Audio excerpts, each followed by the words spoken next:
സംസ്ഥാനത്ത് തുടരുന്ന അസ്വാഭാവികമായ കോഴി വില വർധനവ് നിയന്ത്രിക്കാൻ സർക്കാർ വിപണിയിൽ അടിയന്തരമായി ഇടപെടണമെന്ന് Kerala hotel and restaurant association ഭാരവാഹികൾ മലപ്പുറത്ത് വാർത്താ സമ്മേളനത്തിൽ ആവശ്യപ്പെട്ടു. കോഴിക്ക് കൃത്രിമമായ വില വർധനവാണ് നടക്കുന്നതെന്നും ഇവർ പറഞ്ഞു. കൃത്രിമമായിട്ടുള്ള ഒരു വില വർധനവാണ് ഇന്ന് മാർക്കറ്റിലുള്ളത്. നമ്മളെല്ലാവരും ചിക്കനൊക്കെ വാങ്ങുന്ന ആളുകളാണ്. അതിന്റെ വില എന്തുകൊണ്ടാണ് ഇത്ര വർദ്ധിപ്പിച്ചത് എന്ന് എന്റെ മാധ്യമ സുഹൃത്തുക്കൾ അതിനെപ്പറ്റി അന്വേഷിച്ചിട്ടുള്ളൂ എന്നുള്ള അറിയില്ല.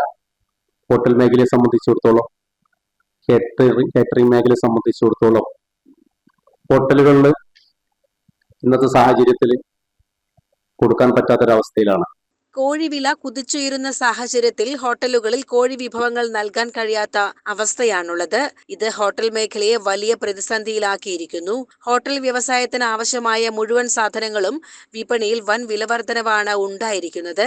ഇതിനു പുറമെ വൈദ്യുതി ചാർജ്, ലൈസൻസ് ഫീസുകൾ, വിവിധ നികുതികൾ എന്നിവയിലുണ്ടായ അന്യായമായ വർധനവ് കൂടിയായതോടെ ഹോട്ടൽ, ബേക്കറി, കാറ്ററിംഗ് മേഖലകൾ കനത്ത തകർച്ചയെ അഭിമുഖീകരിക്കുകയാണെന്ന് ഭാരവാഹികൾ ചൂണ്ടിക്കാട്ടി.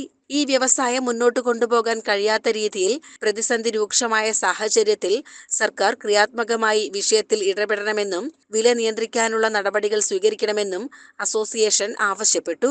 ഗ്യാസ്, പാചകവാതകത്തിന്റെ അരി, കയമ അരി വില കൂടിക്കൊണ്ടിരിക്കുകയാണ്. ഓയിലുകൾ, നമ്മൾ നിത്യോപയോഗ സാധനങ്ങൾ ഉപയോഗിച്ചുകൊണ്ട് ഓയിലുകൾ വില വർദ്ധിച്ചുകൊണ്ടിരിക്കുകയാണ്. പിന്നെ അതുപോലെ തന്നെ പയറുവർഗ്ഗങ്ങളടക്കമുള്ള, അതുപോലെ തന്നെയാണ് നമുക്ക് നികുതികളും ലൈസൻസ് ഫീസുകളും അന്യായമായി കയറിക്കൊണ്ടിരിക്കുക. അപ്പൊ ഈ മേഖലയിലെ ഏറ്റവും വലിയ ഒരു പ്രതിസന്ധി, അല്ലെങ്കിൽ ഈ ഞങ്ങൾക്ക് സംബന്ധിച്ചിടത്തോളം മുന്നോട്ട് ഈ മേഖല കൊണ്ടുപോകാൻ കഴിയാത്ത സാഹചര്യമാണ്. അപ്പൊ ഇതില് ഗവൺമെന്റ് ഇടപെട്ടുകൊണ്ട്, മാർക്കറ്റില് കമ്പോളത്തിൽ ഇടപെട്ടുകൊണ്ട് അതിനൊരു ശാശ്വത പരിഹാരം ഗവൺമെന്റ് നടത്തണമെന്നാണ് ഞങ്ങൾക്ക് പറയാനുള്ളത്. KHRA ഭാരവാഹികളായ CH Samad, KT Raghu, M Moideen കുട്ടി ഹാജി, PP അബ്ദുറഹ്മാൻ, ബഷീർ റോളക്സ് എന്നിവർ വാർത്താ സമ്മേളനത്തിൽ സംബന്ധിച്ചു. CCN മലപ്പുറം.